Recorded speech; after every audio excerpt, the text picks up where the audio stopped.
सर्वांना नमस्कार। शेवटच्या व्हिडिओमध्ये आपण सोलार पॅनलची चाचणी, त्याला बॅटरी, चार्ज कंट्रोलर आणि पॉवर इन्व्हर्टरला जोडणे शिकलो आहोत। त्यापुढे चालू ठेवत या भागामध्ये आपण AC लोड जोडून सर्किट कसे चालवायचे आणि DC लोड जोडून सर्किट कसे चालवायचे ते शिकूया। AC लोड पॉवर इन्व्हर्टरला जोडणे। पॉवर इन्व्हर्टर DC पॉवर सामान्यतः बॅटरी किंवा सोलर पॅनेल मधून AC पॉवर मध्ये रूपांतरित करतो। पॉवर इन्व्हर्टर मधील AC आउटलेट ओळखा। बऱ्याच इन्व्हर्टर मध्ये मानक AC आउटलेट असतात, जिथे तुम्ही तुमची उपकरणे थेट प्लग करू शकता। AC व्होल्टेज मोजण्यासाठी तुमचे मल्टीमीटर सेट करा। पॉवर इन्व्हर्टर चालू करा। पॉवर इन्व्हर्टरच्या AC आउटपुट सॉकेट मध्ये मल्टीमीटर प्रॉप ठेवा। DC व्होल्टेजच्या विपरीत AC व्होल्टेज मापनांमध्ये ध्रुवीयता नसते, म्हणून AC व्होल्टेज मापनासाठी आउटपुट सॉकेटशी कनेक्ट करताना प्रोबची ध्रुवीयता काही फरक पडत नाही, परंतु आउटपुट व्होल्टेज मोजण्यासाठी मल्टीमीटर AC व्होल्टेज सॉकेट्सशी समांतर जोडलेले असणे आवश्यक आहे। मल्टीमीटर प्रोब सुरक्षितपणे जागेवर आल्यावर मल्टीमीटरवर प्रदर्शित केलेले मापन वाचा। हे तुमच्या पॉवर इन्व्हर्टरचे AC व्होल्टेज आउटपुट असेल। पॉवर इन्व्हर्टरच्या अपेक्षित किंवा रेट केलेल्या व्होल्टेज आउटपुटशी मोजलेल्या व्होल्टेजची तुलना करा। पॉवर इन्व्हर्टर बंद करा। 2 पोल AC सर्किट ब्रेकर निवडा, जो तुमच्या इन्व्हर्टरच्या पॉवर रेटिंगसाठी आणि तुमच्या AC लोडच्या अपेक्षित करंटसाठी योग्य असेल। योग्य आकाराच्या तारांचा वापर करून पॉवर इन्व्हर्टरचे AC output terminal AC circuit ब्रेकरच्या इनपुट टर्मिनलशी जोडा। योग्य आकाराच्या तारांचा वापर करून पॉवर इन्व्हर्टरचे AC output terminal AC circuit ब्रेकरच्या इनपुट टर्मिनलशी जोडा। एक AC आउटपुट वायर इन्व्हर्टर पासून MCBच्या एका टर्मिनलला जोडा। इतर AC आउटपुट वायरला इन्व्हर्टरवरून MCBच्या इतर टर्मिनलशी जोडा। AC लोड सर्किट ब्रेकरच्या आउटपुट टर्मिनलशी जोडा। हे योग्य कनेक्टरसह समाप्त केलेल्या मानक AC केबल्स वापरून केले जाऊ शकते। लोड कनेक्शन सुरक्षित आणि योग्यरित्या इन्सुलेटेड असल्याची खात्री करा। AC लोड पासून एक वायर MCBच्या त्याच टर्मिनलशी जोडा, जेथे इन्व्हर्टर मधून एक AC आउटपुट वायर जोडली आहे। AC लोड पासून दुसरी वायर MCBच्या अन्य टर्मिनलशी जोडा, जेथे इन्व्हर्टरची दुसरी AC आउटपुट वायर जोडली आहे।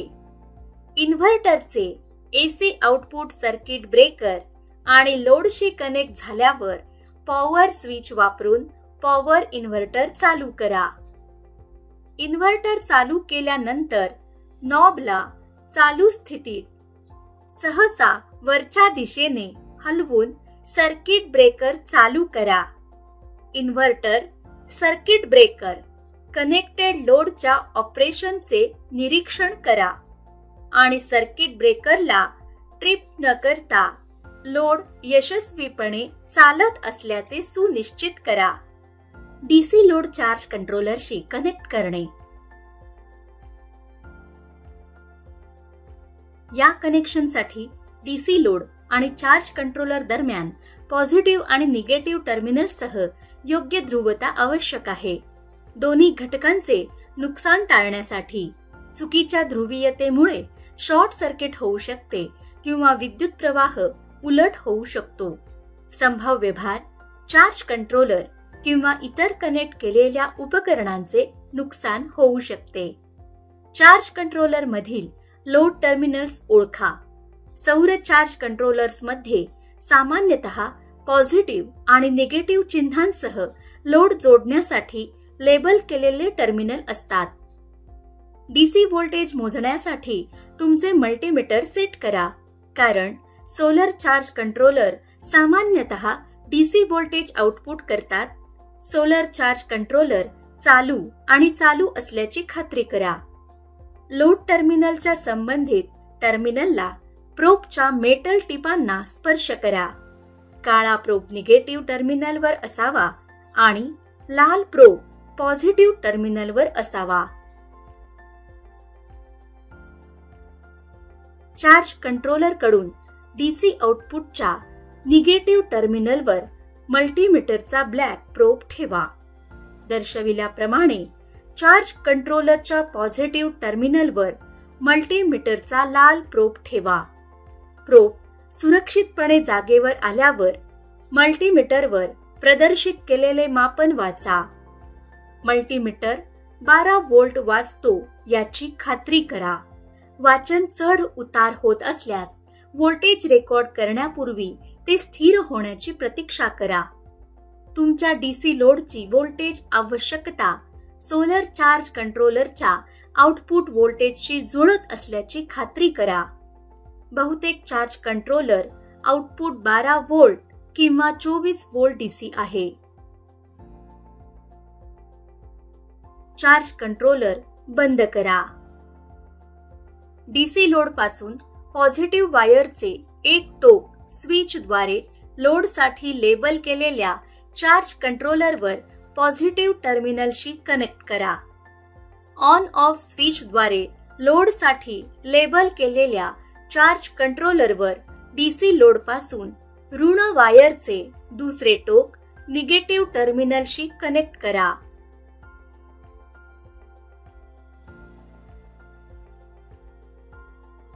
कोणतेही सेल कनेक्शन टाळण्यासाठी स्क्रू किंवा बोल्ट सुरक्षितपणे घट्ट करा. सर्व काही योग्यरित्या कनेक्ट केलेले आणि सुरक्षित केले आहे याची खात्री केल्यानंतर तुम्ही डीसी लोड चालू करू शकता आणि डीसी फॅनचे डीसी लोड योग्यरित्या काम करत असल्याचे निरीक्षण करू शकता.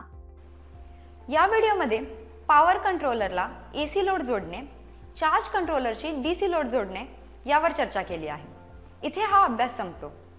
पाहिल्यासाठी आभारी आहे.